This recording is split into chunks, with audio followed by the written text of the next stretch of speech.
Wait, isn't everybody at war over atheism? Atheism? No, we've learned to get rid of all the isms in our time. Yes, long ago we realized isms are great for those who are rational, but in the hands of irrational people, isms always lead to violence. Welcome, everybody. I guess whoever's there, maybe you are, maybe you're not. This is the 21st episode, I believe, as long as I'm keeping track on wherever I post these for Daniel to put up.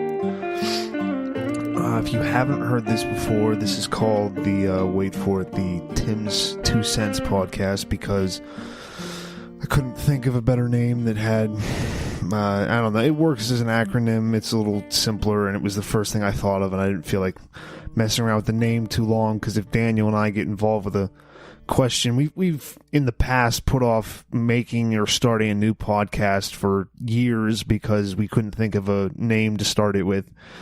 So I just went with that. Most likely, if you're listening to this, you've probably heard this before. You've heard me on the show I do with Daniel Brown. That's the Daniel I'm referencing.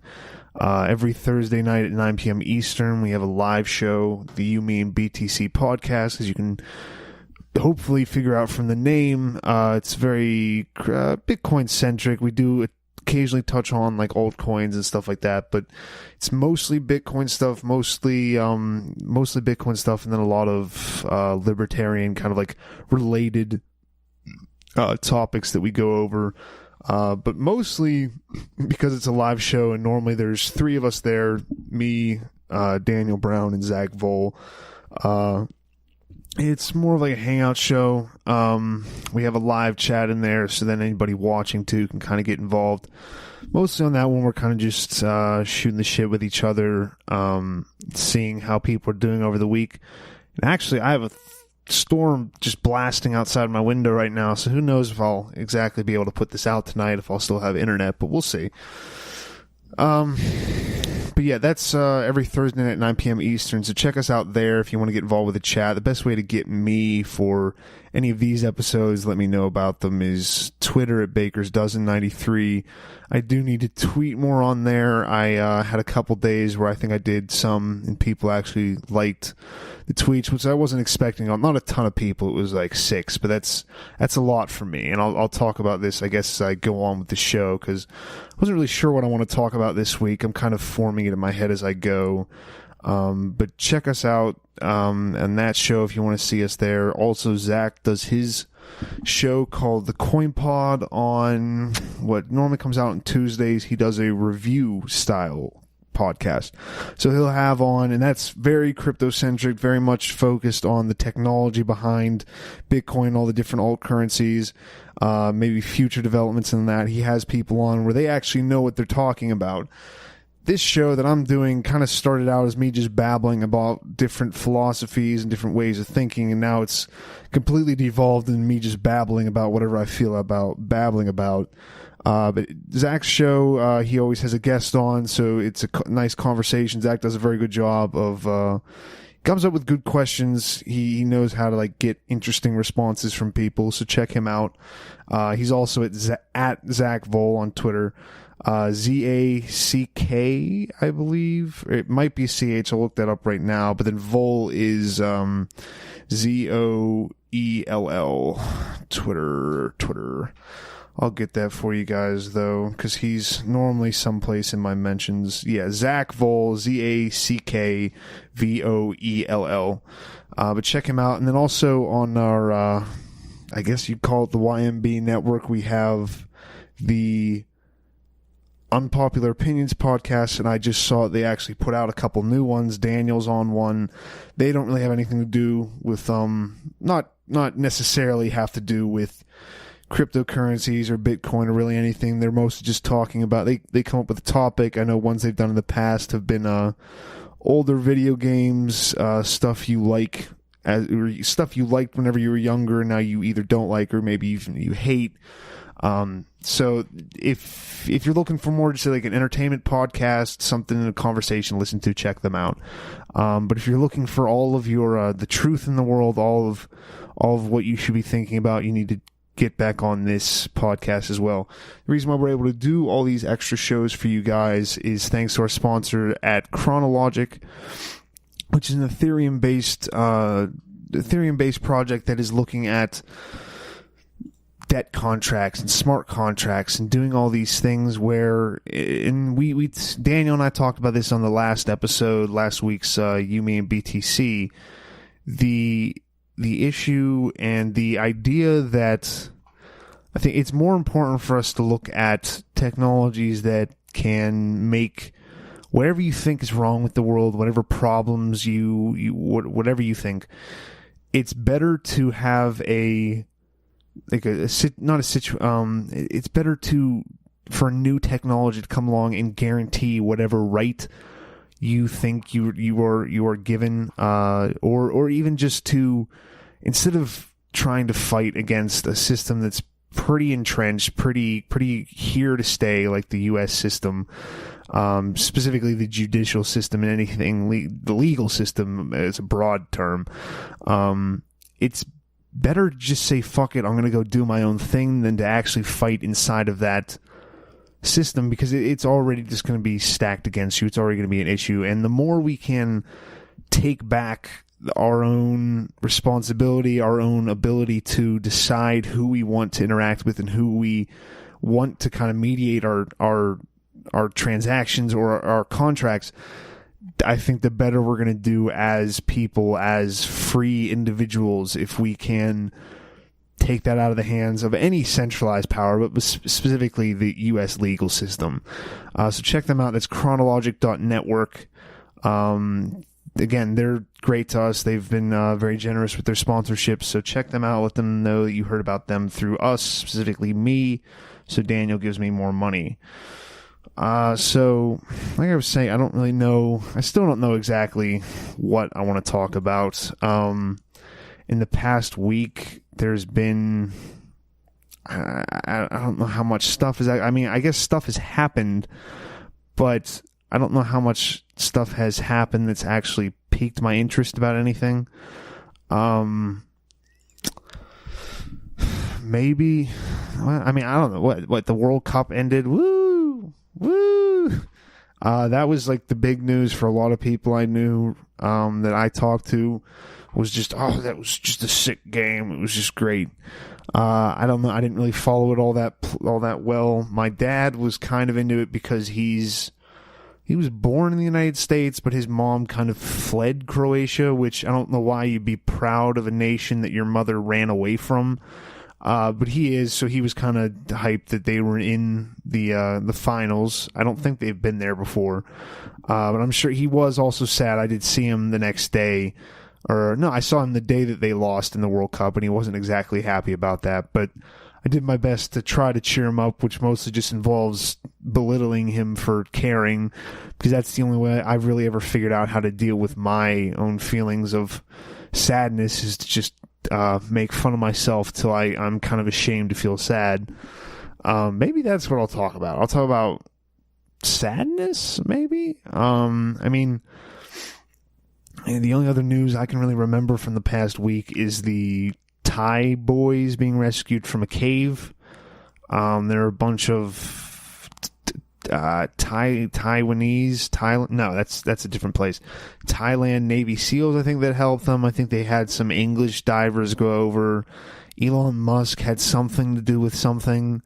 I don't really know about all this stuff because I don't know if I've made the point before. I feel like I had to have, because even stuff like this, like, definitely things where you're talking about, like, this is political gamesmanship and you have to understand all these different little nuances whenever you're trying to decide who to vote. Fuck that, because it's all kind of just bullshit and it's just made up stories to kind of grab your attention. But even I don't know how many there were in a cave, but even this story, it's like, what are you doing that you need to follow this? This doesn't make you...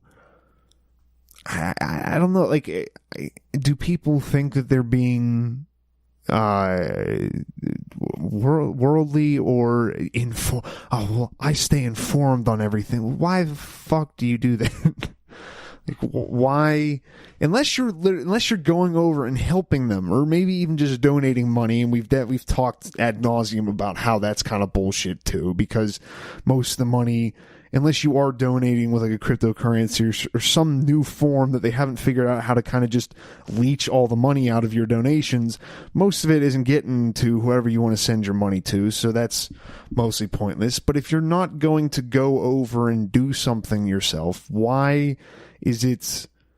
Because people don't look at it as just like regular news porn, like how they'll criticize people for, well, they just look at the Kardashians. Why do we as a country? Maybe this is what they'll talk about. I'll go around to a couple different things because I want to start trying to make this show. I need to start doing it on Sundays first off. I want to kind of try to make this a Monday morning show, maybe to set the tone for the week. I don't know what that means because I don't really normally have a different tone besides just why the fuck do people care about things. That's probably not the best thing to start your week off with, but I'll try to figure a way to do that in a positive way.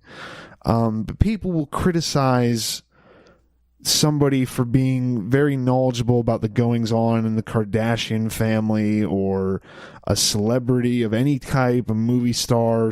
People will be like, well, you just like sports and you just know, like how I kind of was. I was kind of just shitting on people with the World Cup. But why is knowing that there's several people trapped in a cave any real benefit or a plus for you?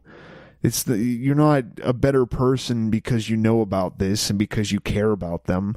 I can at least understand from the point of view of a religious person where they're like, well, now I know about it, now I can pray, because that is a nice way to feel. It's a nice little added bonus to, besides going to heaven, besides having God's love rain down on you throughout your entire life and give you blessings with no end. You also get the nice little thing of going, oh, yep, I said a few words in my head to this guy in the, I don't want to do the guy in the sky. I think it's kind of beaten to death. But if you are religious, if you believe in a kind of, I guess, any kind of a power that has domination and has like immutable, omnipotent, I think is the word, power, you do have the ability to just go, oh, yep, I prayed about it. That means I can feel a little bit better about it. What I don't get is when people who don't do that shit, who will then also criticize people who do religious things, and they're like, well, this is ridiculous. Why do you think this is doing anything? Then they'll just tweet about stuff like it really does anything. They'll tweet about a tragedy, or they'll change their Twitter avatar, Avi, to have a flag of France on it, or they'll change it to, I remember probably the best one of these was way back, I think it was like my senior year in high school or my junior year in high school. It was the Coney, it would have been senior year because it was Coney 2012 and I graduated in 2012. Maybe it wasn't 2012, but whatever. Coney, which was supposedly this African general who was like stealing children, and then everybody freaked out online and donated money, and a lot of people didn't even donate money. They just shared things. Well, this is the most important issue that we've ever faced ourselves against. And it all turned out to be fake. The guy had been gone for several years. No one had any idea where he was. He might well have been dead. The guy who organized the whole kind of viral campaign ended up going, I don't know exactly what his plan was, if he went crazy legitimately or he just did this as an attempt to seem like he was crazy, and then that was his excuse for why people weren't going to get their money back. But he ended up walking down a street and masturbating in San Diego someplace in the middle of the day. So that turned out to be about as useful as most of these things are, which is just kind of people jacking themselves off by, oh, I did something. Yes, I'm just such a good person now. But I don't think that, I don't really get that just knowing about a situation someplace is somehow making you smarter. We confuse an ability to regurgitate information and an ability to notice headlines that are shot literally into our hands. Like, if you don't have at least a cursory knowledge of what's going on in the world, that is a work of, you have to work at that. I have to work at that. I do work at that every single day, at trying to be ignorant at the rest of the world. That's a skill. Knowing all this bullshit that happens, and knowing about this new Trump video, or knowing about how whoever did something, is the easiest thing you can do. You can just go, it's not even on, nobody even watches the news anymore. It's just, Google's going to tell you. Google has this whole thing where just like, so, oh, you searched this once, so let me give you push notification that this new thing happened. And I get it's useful, and I've talked, again, too much about how, yeah, it is nice to kind of have a phone that lets you know about things, and I don't really understand the complete, it mostly comes from people that would normally say they wouldn't care, and then they look at something, and then they get a targeted ad, and they're, oh my goodness, my privacy is being attacked right now. And it's, well, you didn't care before. Like, what the fuck do you care? You have no concern for anybody's privacy. You're all for us just like doxing people online because you don't agree with them. But yeah, I don't like the kind of recent it's not even recent. Maybe it is. Maybe it isn't. But I'm kind of getting tired of listening to people I get the belittling and attacking and trying to just make the other side look like a fool is kind of the basis of any argument, any kind of competition that isn't a sport thing where you're dealing within a certain set of rules that you can follow, and there's a referee that'll throw stuff at you if you incur a penalty or something like that. I mean, any kind of a contest like of popularity, I get that. Like, the most effective thing, and this isn't recent, it's throughout history, has been to just lie about the other side and just make them look as bad as possible, because even whenever you're proven incorrect, that initial lie is still going to be the thing that most people think of whenever they kind of think of the other person. Maybe this is what I'll talk about. We're all fucked. Like you can't be alive, you can't look around, you can't exist inside of your own head and have any kind of a self-awareness and not realize that you spend like 90% of the day just kind of rationalizing bullshit to yourself because that's nicer. Like, that's how people do anything in the world. We got this whole self-consciousness thing that separates us from animals. I mean, people, yeah, sure, dolphins and mice and whatever are smart, and elephants and all this bullshit, but that has maybe something to do with self-consciousness, and maybe those animals have self-consciousness. Maybe it's a very fully developed self-consciousness. But as to my knowledge, most, even dolphins, elephants, and mice don't form political parties. They don't form, not even political parties, they don't form movements of any kind. You can have a group of people, and you can have a group identity, but we're the only group that actually forms an opinion, and maybe it's an ability that we've kind of made inside of our own heads where we can look at a concept, we can look at an idea, and it can have the same kind of concrete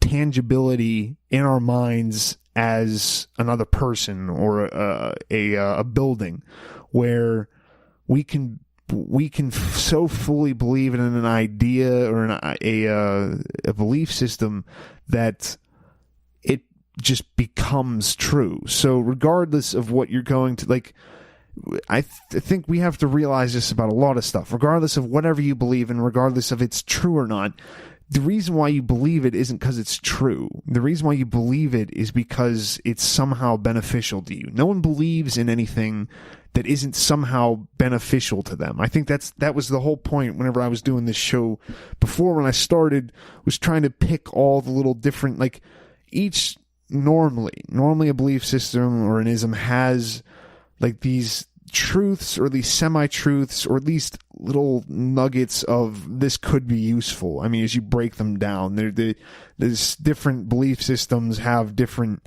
amounts of usefulness, at least to me. But then they also have a lot of dogma. They have a lot of extra little filler language. They have a lot of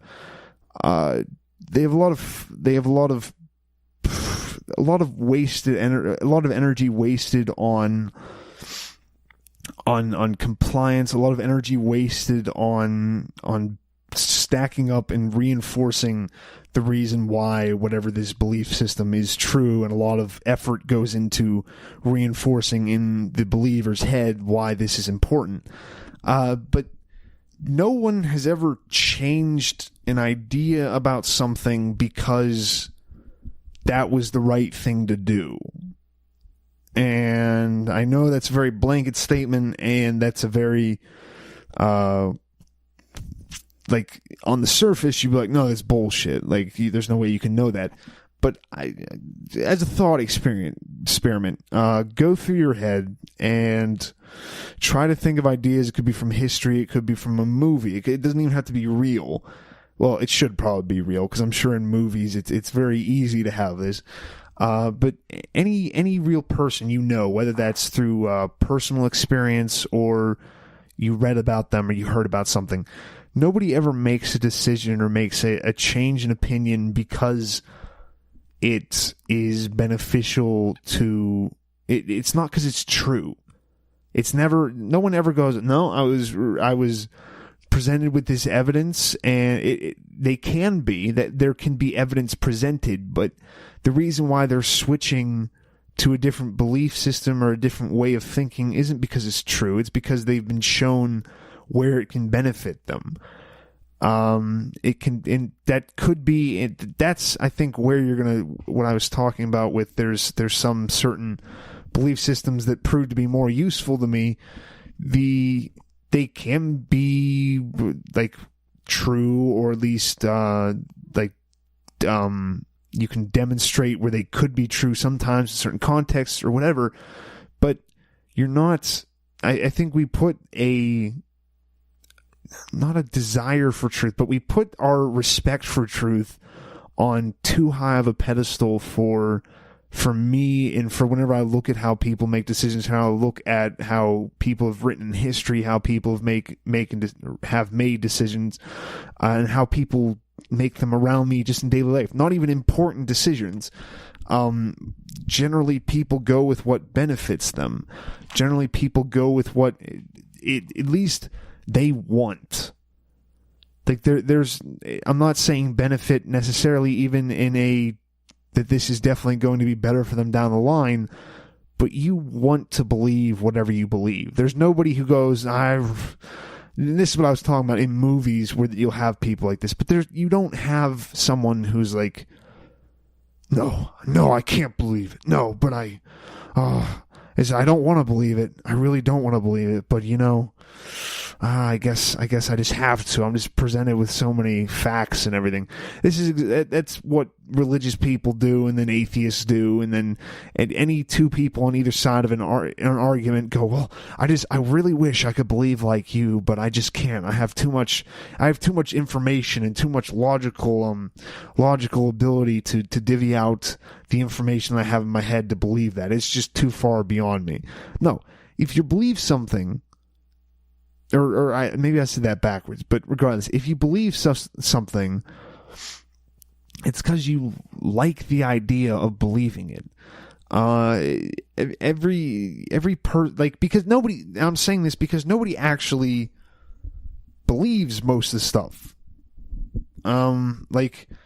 At least not in all situations, because nobody wants to have to give a caveat to things.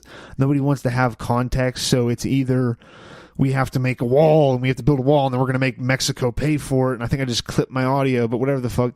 But yeah, we need to make Mexico pay for, or we're going to build a wall, we're going to make Mexico pay for it. So it's either that or no borders, no. Wait, what? How does it go? What the fuck? No wars, no borders. Fuck, I don't know. No borders, no deportations, no whatever. There's no context to either one of those because, well, that's not fun. That doesn't really look good on a piece of paper. But then it's also, then you don't really believe that. The people who I hear the most complain about how Trump or anybody, I mean, they did this with Obama too, where he's making a mockery of this office, this high office that's been held by creeps and probably pedophiles, but at least demonstrably true perverts and predators on people and war criminals and everything. They're making a mockery of where they sit. They don't care about America. With Obama, it said he was a communist. With Trump, it said he's with Russia, and it's all this bullshit about different things. But no, like the people who say shit like that the most are then also the ones that'll be like, well, there's two things. The one, if you're going after Trump, it's normally because right now Trump still kind of has the Christian base. So you're going after Trump, maybe you're coming from the other side, or where you're kind of rejecting any kind of right-leaning conservative stuff, and they'll tell you all about how we're so insignificant in the world, and there's nothing that really matters. There's nothing that was really ever supposed to happen. So who cares? And then they'll get mad that a president, a very powerful man, dared to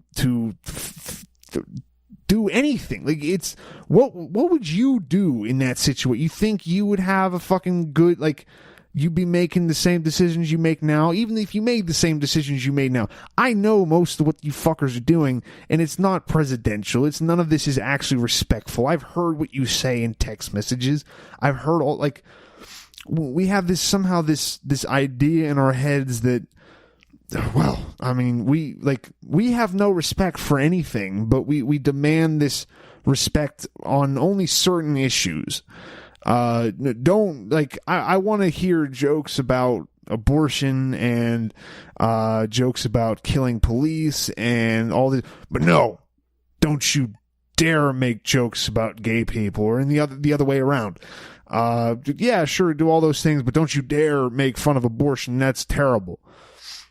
Have a little bit of fucking backbone, people. Like, just, it doesn't matter. Like, even if you think it matters, words are nothing. Words and what people say and what people say they believe. If we're not even getting on to what they actually believe, what people say they believe is never what they believe.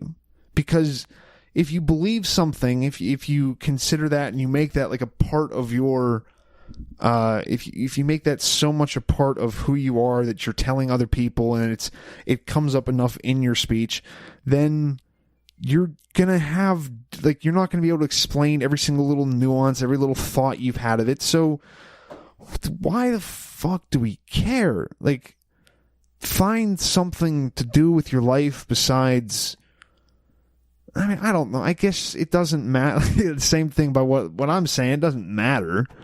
Like, you might be sad anyway. Like, you're gonna be sad no matter what you do. So why? It's not making you feel any better to do these things. It's not making you feel any better to care about these things. Go do something and then feel sad and then feel empty. I don't know. This is what I was talking about, where I didn't know exactly where I was going with this episode. I kind of still want to talk. We'll see how long I go, but I don't see the point of taking this world seriously. Because we're not, like, most people won't tell you that a lot of people work rationally. Like, most people aren't going to argue with you that most people's decisions are rational. Maybe some people will, but I think it's pretty easy to argue in the opposite of that and say that people are rational and make split-second decisions. But then they'll demand, like, rationality out of all kinds of situations where, if you're not going to believe that people are going to be rational in how they make decisions on a day-to-day basis, why would they be rational about the decisions they make over months or years? Or if they're in, like, if you're in a place of power, why would you ever, like, if you're doing what somebody, like, if you are the president of U.S. or any country, if you're doing what a citizen of yours thinks you should be doing, you're an idiot, because you can do so many things with that to benefit yourself. Why would you ever, like, the only thing that's stopping you is a piece of paper, and you can throw out a little bit of bribe and nothing will ever. Why wouldn't you do all the stuff that people complain? Why wouldn't you take advantage of that? So let's, like, can we just stop expecting people to do the right thing, because when there's no consequence, when there's no stopping that, like, and can we stop being outraged and offended? And, like, I don't give, like, anytime, I've never respected someone who is outraged about something, like, even just the word and the like how people act. You're just, I can't even think, I'm so angry right now. Well, then go fuck off. Like, then don't tell me what you're thinking, because it's useless. Telling me what you think in a state of emotional distress is never going to be beneficial, because it's never going to be well thought out. You're going to be just as irrational as whatever you're complaining about. So then why do what you're doing? Because you are contributing nothing to making things more rational. You're contributing nothing to actually benefiting anyone besides your own little sense of, well, I have this feeling, so that means it's okay. Like, your feelings are fleeting. Feelings go away and come back, and then we don't even, like, try to remember how you were feeling a week ago. And I don't just mean the day, like a week ago at 12:30. You have no idea, because it's gone. So quit putting so much emphasis on your feelings. Hey guys, today's show is brought to you by Chronologic.network. Chronologic is an Ethereum-based project that aims to solve time-related problems on the blockchain. Through Chronologic's 3 core products, the Ethereum alarm clock, debt smart contracts, and the day token minting mechanism, they solve the problems of payment scheduling, crypto loan time constraints, and unstable token launches. Find out more at Chronologic.network.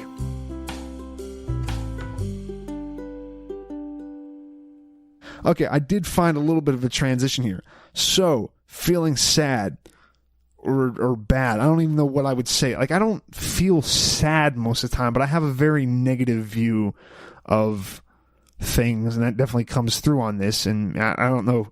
I hope I'm not being too damaging to anybody's self-esteem, but I don't think it's very hard to figure out from this thing that I don't have the best I self-image myself. But I guess I could tie it in like this. Like, I definitely have, like, cycles, and I think everybody does. I think most people, if they're being honest with themselves, and maybe this is probably what life's supposed to be. I mean, anybody who goes on antidepressants, or I'm sure, they work for some people, but mostly what that is just like leveling off your emotions. You're not going to have the highs, you're not going to have the lows.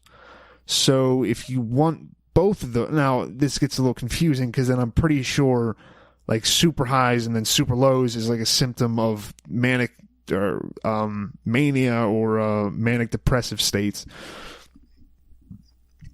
But if you want to live life, if you want to experience, like, people like music and people like things like that because it's an expression. It reminds them of something. It puts music, and it puts that was special. That's why everybody loves love songs that have no real particular, like, they're not super detailed. Everything's vague, because then you can go, oh, well, that wasn't just some person I hooked up with for like a couple months, and we called each other, like, we said we loved each other, and it was so important, and it was actually pretty minuscule in my life and pretty minuscule in her life as well, and then it didn't really matter within a couple years, and no one really ever cared. But, well, god damn it, there's this song, and it makes me feel like this was something, and this was important. If you want something important in your life, I guess, and I'm definitely saying this to myself, you have to have real shitty parts too. And this is I don't know why I just like paused there too, because I'm sounding like a douche right now anyway. But if you want experiences, I guess I would say, if you want to have an interesting life, you're going to have ups and downs. You're going to have to feel sad. You're going to have to feel happy. There's definitely a song about this too. And it's just like, hey, what is it? Everybody hurt. That's not really what this is about. That's probably just about sadness again. That's another good example of where we kind of just have songs that everybody loves because we all just put our own little thing into it and go, this makes that feeling I had that one time super important because it's forever kept in this song. But yeah, feeling bad, feeling depressed, maybe even like, I get that whole idea of just considering ending stuff. Like, why? Not even in the sense of, oh, my life is so terrible, blah, blah, blah, blah, blah. But it's like, okay, where does this go?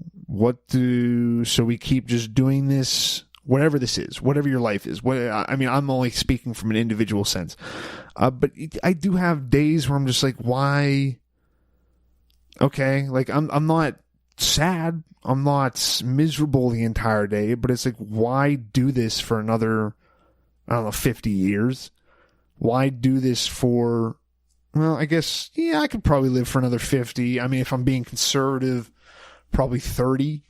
Why do this for another 30 years? I feel like I've had a decent amount of experiences in my life. I've had whatever it is. I don't want to say I've done more than other people, but if I died tomorrow, I wouldn't be, if I was given a couple seconds before I died and a couple seconds to be like, okay, what do I regret? What didn't I do? I wouldn't really, and I'm trying to be honest, I don't think I'd have something that I'd be particularly like, damn, like, I want to do stuff. I want to write, like, I guess an actual, like, goal of mine would be to actually publish a novel or something like that, some kind of a creative outlet that I could actually publish and have, like, because the podcast's nice, but there's not like a tangible thing there. You can't like have someone come to, can you sign my podcast copy of yours?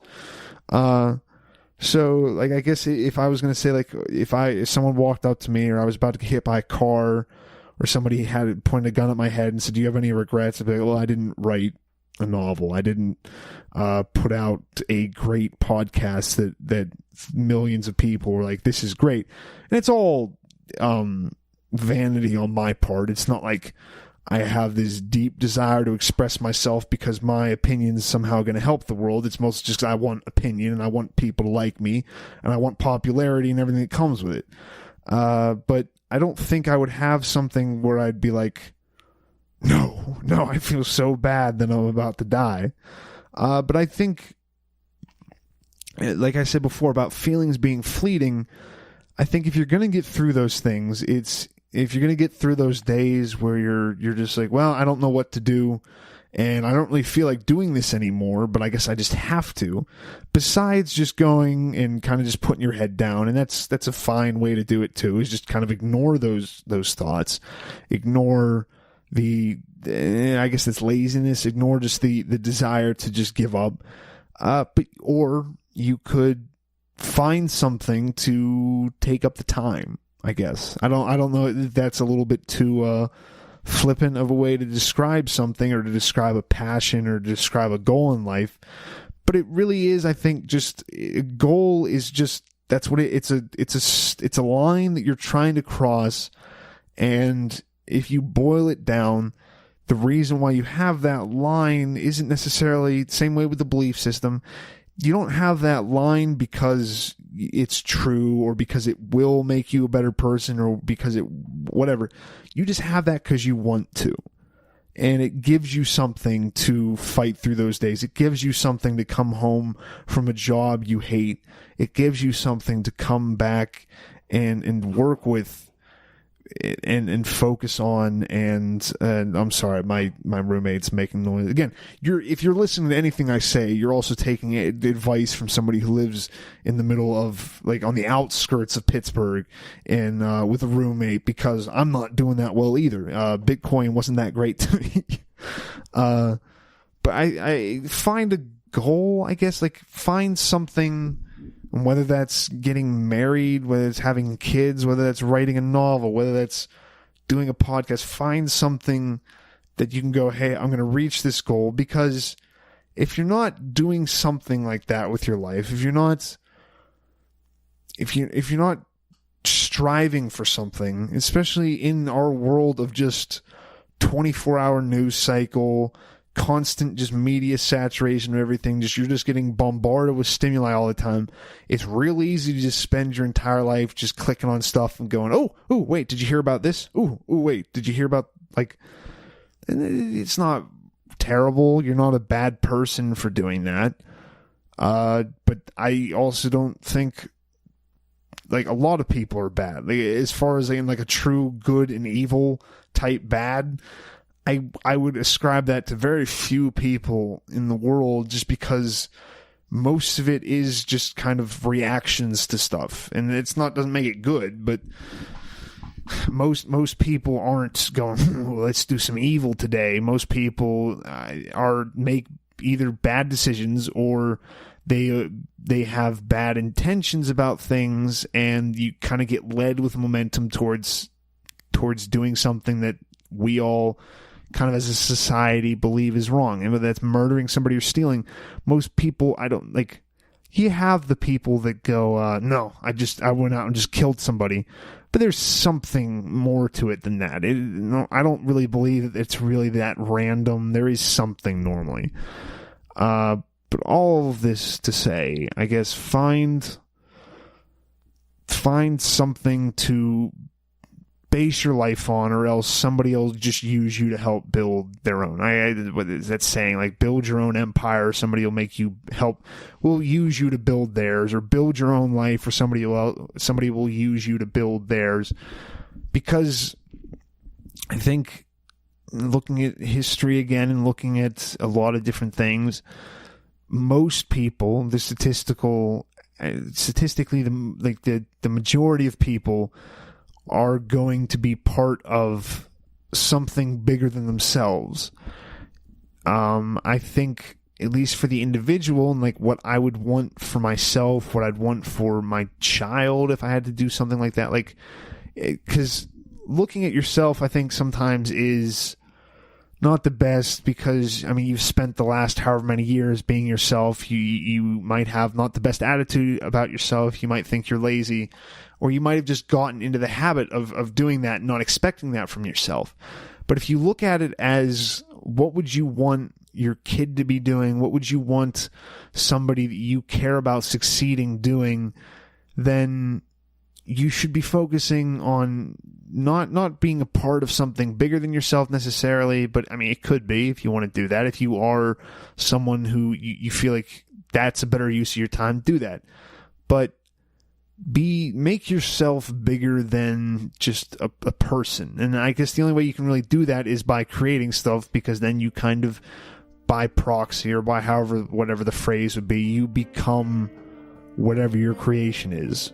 And you're creating something also then builds something onto you. Like, you don't just make something. That making of something also enlarges who you are, and it expands what you are, I think. Maybe that's a little bit poetic, especially after everything I've said in this episode. But I don't know. Let me know if you like this at Baker's Dozen 93. I'll have to throw a ad in here. Probably I'll just do it at the end here, because I started it out and I didn't really remember to have a pause. But thank you guys for listening. Let me know if you like anything, hate anything, and I'll see you next week.